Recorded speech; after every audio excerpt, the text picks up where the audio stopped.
Sadhu, sadhu. So, dear Dhamma friends,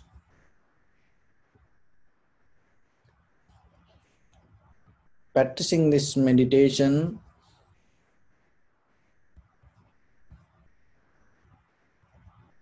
is lead us to recognize the ultimate truth. So, when it comes to truth, there are two kinds of truths. One is conventional truth, and other one is eternal truth. So, when it comes to conventional truth and recognizing things with the name and form, and according to time and space, and recognizing your responsibilities, relationships, and doing your good things to others. So this all the practice related to conventional truth. But when it comes to eternal truth, it is completely different. We recognize the very essence of, very nature of everything. And when it comes to that recognition, there is no name or form. There is no such a thing. We recognize the very nature of, very essence of this all existence without categorizing. That everything come to three categories: Anitya, Dukkha, Anatma. Impermanent, unsatisfactory nature, or some people use word suffering, and it has to explain in a deeper way. Another one is selflessness. Those are the three things in the eternally that you can recognize in everything. But conventionally, you have different things, and according to the relationships and according to the situations, and even as example, we take this body as myself, I am, but it's a conventional, just to address or just to recognize, just to make make convenient for others. So like that. So you have to remember these two things separately and be very clear with it. There are two kinds of truths: conventional truth and eternal truth. The conventional truth is always this outside world. The eternal truth related to the depth of this everything, and even the other thing is conventional truth go with the time and space, that but eternal truth not belong to time or the space. It is a truth for entire universe, and it is a truth for the past, for the present, or even the future. So then another thing is the consciousness, and we believing there is something. There are most of trying to maintain their life thinking or believing there is somebody or there is something within us. But when it comes to the eternal truth, when your mind able to see things very clearly, you can recognize what is this body. So that recognition itself take you out of the self-centered mind.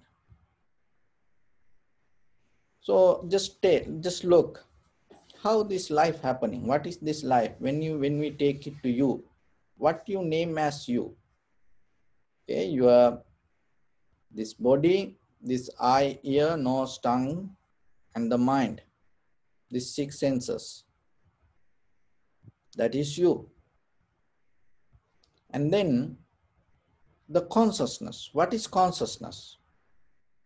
If you look very carefully and slowly, the consciousness have 6 kind of consciousness in the beginning. What are those? Eye consciousness, ear consciousness, nose consciousness, tongue consciousness, body consciousness, and the mind consciousness. So how the eye consciousness happen? The eye consciousness happen, this you need this physical eye, and then you that from outside world, whatever the color or the pictures appear, and when it come to this eye activate. In that activation, there is a recognition happen. That recognition happen according to the consciousness. So it's not going to happen before or after. It happen at the same time when the contacts happen with the eye. Not before, after the contact, or the before the contact. That's why you have to be very clear with that. So from here, just a stop. Your eye consciousness happen when something you see, and in that very moment, the contact happen. When that contact happen, in that very moment, the consciousness arise. But if there is consciousness or the Atma or the self exist beyond this, how this consciousness arise in this very moment? Because then maybe the recognition can happen before you see it. Why? Because you have certain consciousness or the certain ideas or the thoughts or the Atma to recognize it. Because without consciousness, there is no self. But you have to be slow down and look very carefully. When the contact happen, in that very moment, consciousness arises. Not after, not before. And then your ear. This ear that you can see as like this organ, but this is not the ear. This is just the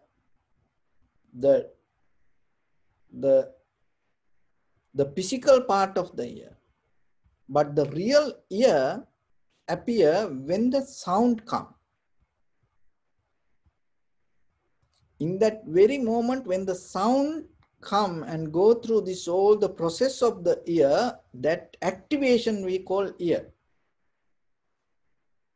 So in that very moment, the consciousness arise. So when the sensation arise, when the contacts happen, in that very moment, ear consciousness arise. So otherwise, ear consciousness not happen before or after. So the nose the same. When the aroma touch your nose, the system, in that very moment, the entire process recognizing or that recognition is the consciousness. So it's not going to happen before or after. And the tongue also the same, body also the same, and the mind also the same. The thought arise, in that very moment you recognizing, so that recognition, the consciousness arise not before or not after. And this happen very fast. And for the consciousness, now we say eye consciousness, ear consciousness, nose consciousness according to its location. But this all have the same kind of nature. It's like fire. Okay, so whatever the material you use to get the fire, according to that material, you can name the fire in a separate way. As example, if you put the wood, and you can name it as a wood fire. And then if the gas, you can name it as the fire came from gas. And sometimes the electricity creates certain fire. And then the final source, you go and recognizing, oh, it happened because of the electricity. But the fire has the same nature, even though you give a name according to its birthplace, the nature of it. So the same like your eye, ear, nose, tongue, body, mind, consciousness has the same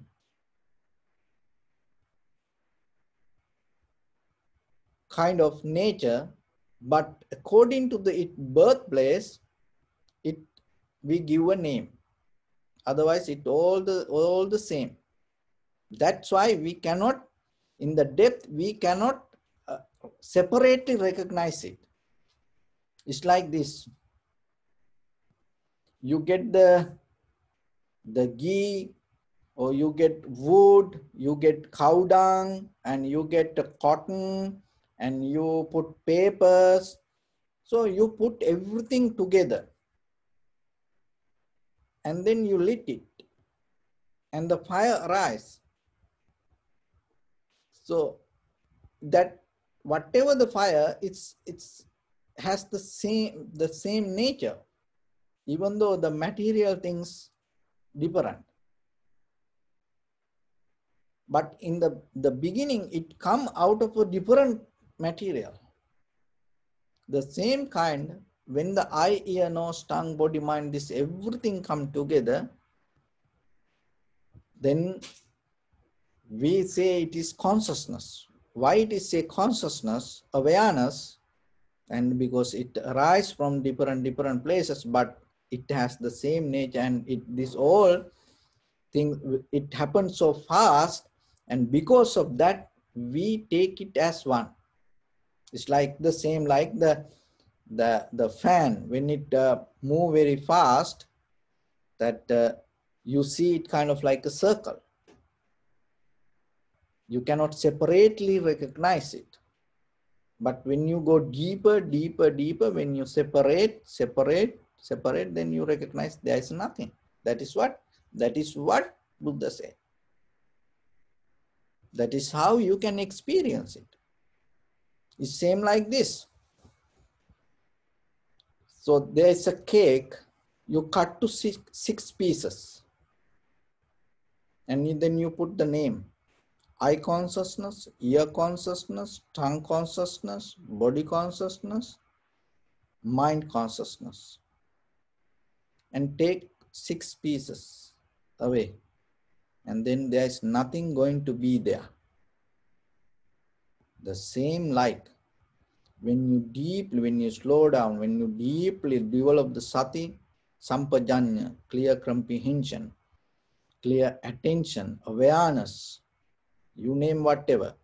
And when you go deeper and recognize and separately eye consciousness, ear consciousness, nose consciousness, tongue consciousness, body consciousness, and the mind consciousness, there is nothing going to be found. You cannot find anything beyond this 6 consciousness. That then how you can say this is Atma, or this is higher self? This all come out of these 6. So then why it is impermanent? This is why. So your eye, this physical eye, and we talk about how it become the real eye. So this physical eye related with the heat, motion, liquidity, and hardness. This physical. That's why it's always changing. And you go to atomic, at subatomic particle, this whole body, and then you come to electron, neutron, or the proton. So if you take one electron, that electron exists with the heat, motion, liquidity, and hardness. And you take the hardness, and then you observe deeply. In that hardness, you find heat, motion, liquidity, and hardness. And you take liquidity nature and observe it, find it has heat, motion, liquidity, and hardness. And then you take the heat and observe, in that you find, so like that. That is the final source of this all material. Your eye, ear, nose, tongue, body, mind, the same. And then, so whatever this material object, it also came out of heat, motion, liquidity, and hardness. It never appeared, there is nothing in this universe appear, if something appear as a material, it come, the beginning source is the heat, motion, liquidity, and hardness. Those four things should come together. And the very nature of this is always like an electron, neutron, proton, it always moving and changing. So now look, so whatever my eye belong to heat, motion, liquidity, and hardness, so whatever the picture or the colors, and that also come from the heat, motion, liquidity, and hardness. So then when these two things come together, the ear consciousness arises. So that cannot be permanent. Why? Because the eye impermanent, the whatever the outside, this material things impermanent, the colors impermanent. Why? Because it came out of the heat, motion, liquidity, and hardness. What is the very nature of it? Changing.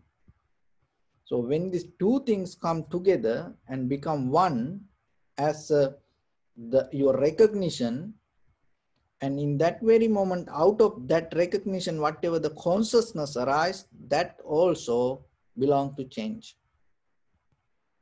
So then when you able to recognize with your eye, ear, nose, tongue, body, mind, you recognizing this everything from inside, you have heat, motion, liquidity, and hardness. The outside, heat, motion, liquidity, and hardness. And these two things come together, and whatever can appear, it can happen many ways. Even any miracles can happen. Even you can show different things, magics. But still, it going to belong to heat, motion, liquidity, and hardness. So that is why it is impermanent. There is nothing belong to beyond this heat, motion, liquidity, and hardness. So when the day you recognize it, you don't need any kind of lectures to, or any kind of teachings to understand what is impermanent. So that's why through the meditation, it takes you slowly, little by deeper to recognize this mechanism. And once you have that, the mind not going to itself, your awareness not going to itself hold it to a moment.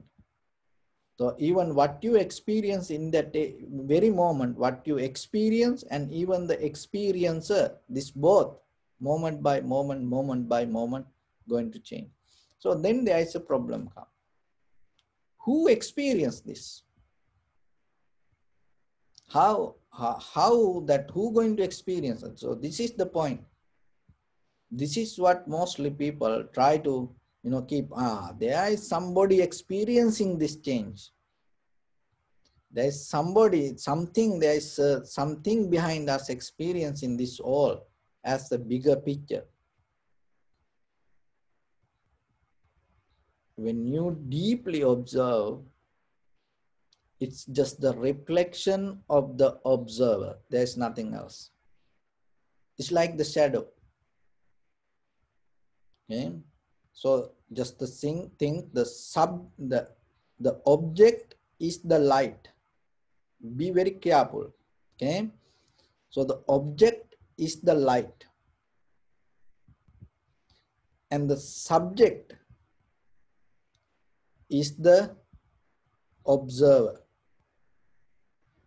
So the object is the light. Subject is the observer.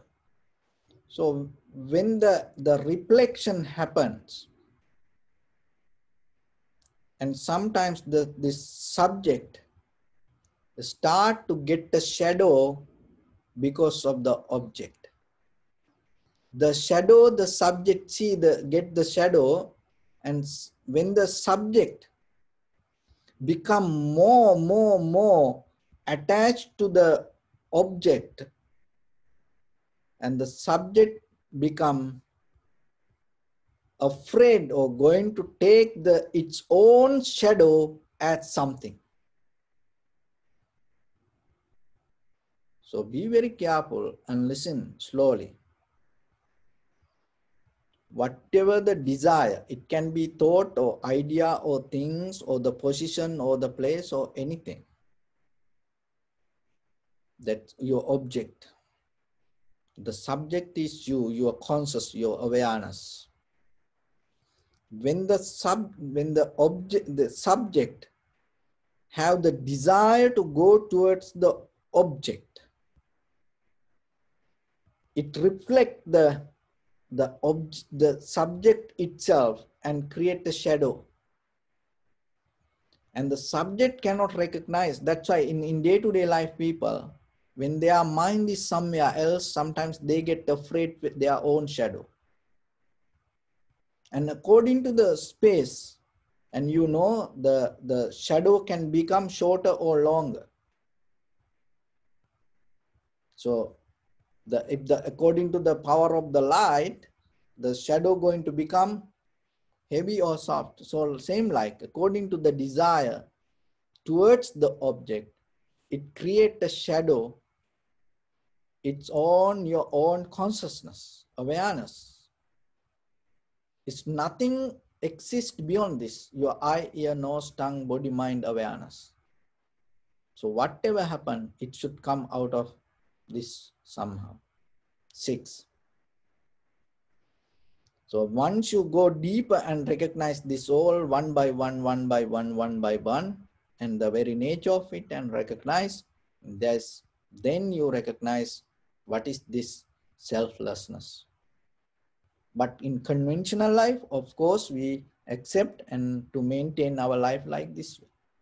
We follow the time and space, we follow the name and form, but in eternal truth, there is nothing. But you cannot go to that nothingness, or you cannot go to eternal truth without recognizing conventional truth properly. So whatever appear to you in front of you, if you cannot recognize it very clearly, how are you going to recognize something that hide inside you? So that's why first master with the conventional truth, recognize what it is and what is its nature, and then slowly step by step start to go.